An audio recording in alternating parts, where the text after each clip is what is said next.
नमस्कार दोस्तों, आज हम बात करेंगे उन महिलाओं के बारे में जो अपनी जान की बाजी लगा करके ये भारत की भूमि को धूमिल नहीं होने दिया। अपनी जान की परवाह किए बगैर ये सोने के चिड़िया भारत को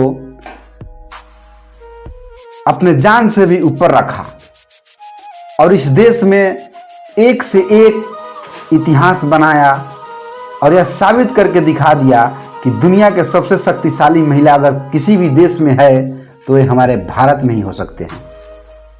कुछ महिलाओं के ऊपर हम चर्चा करेंगे और कुछ महिलाओं के जीवन के बारे में जानेंगे कि हमारा देश में जो महिलाओं का इतिहास है वो काफ़ी बेहद है और काफ़ी हमारे आजकल के जनरेशन को बताने लायक है।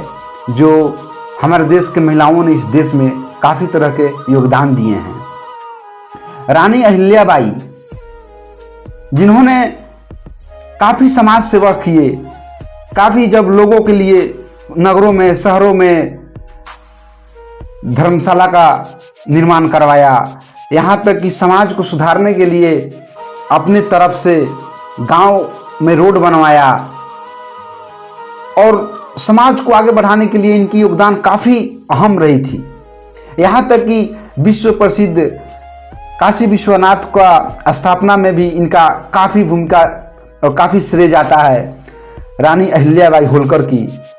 उसी प्रकार से एक और महिला है रजिया सुल्तान, मुस्लिम महिला हो करके अपने घूंघट से उस जुनून और जज्बा को निकाला और यह साबित किया इस देश में शासन और प्रशासन को चलाने के लिए सिर्फ मर्द नहीं चला सकती है बल्कि इस देश के महिला भी चला सकती है। वो काम हमारे देश के रजिया सुल्तान ने करके दिखाया और आज भी उनका इतिहास रहा है।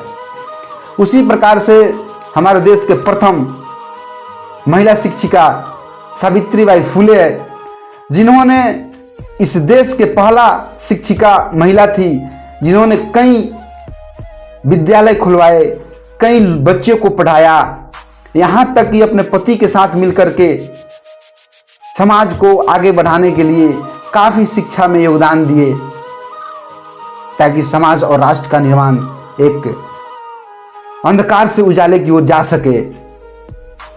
उसके बाद मैं आपको बता दूं कि मदर तेरेसा भी वो महिला थी। भले ही वो इस देश का नहीं थी, मगर जो कीर्तिमान उन्होंने रचा है, जो समाज सेवा के नाम पर उन गरीब लोगों को, उन लेप्रोसिस से बीमार लोगों को जिस प्रकार से उन्होंने समाज के सेवा के तौर पर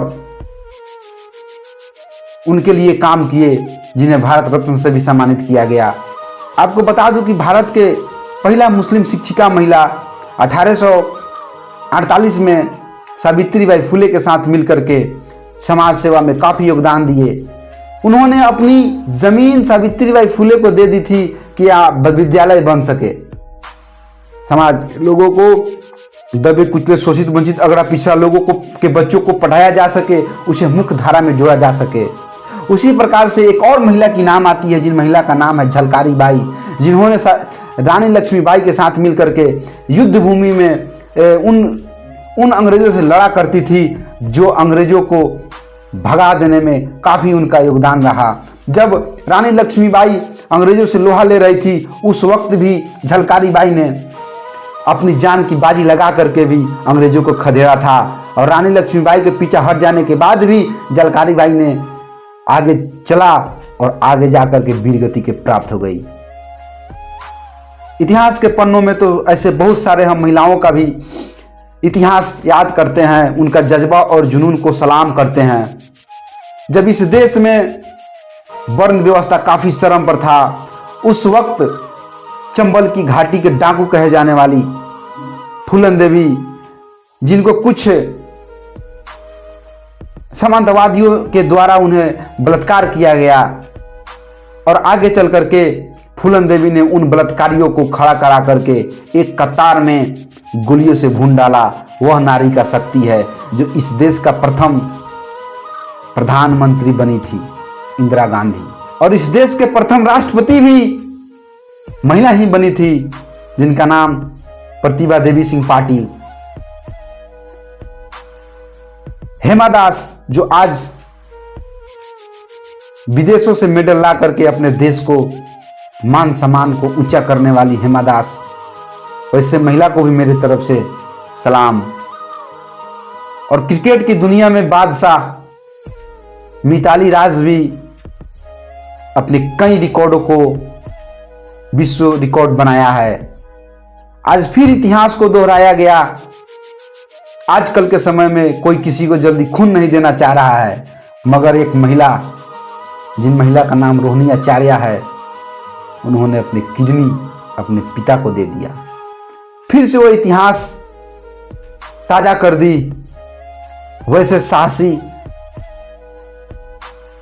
महिला रोहिणी आचार्य को मेरे तरफ से उनके चरणों में प्रणाम है और उनके भविष्य के कुशल मंगल होने की कामना करते हैं, क्योंकि इतिहास गवाह है कि देश पर जब जब आफत आई है तब तब महिला आगे आई है। और आज फिर से वह यादें ताजा कर दी बहन रोहिणी आचार्य ने। बहुत बहुत धन्यवाद रोहिणी आचार्य, आपके जीवन को सुखमय होने की हार्दिक शुभकामना देते हैं। बहुत बहुत धन्यवाद।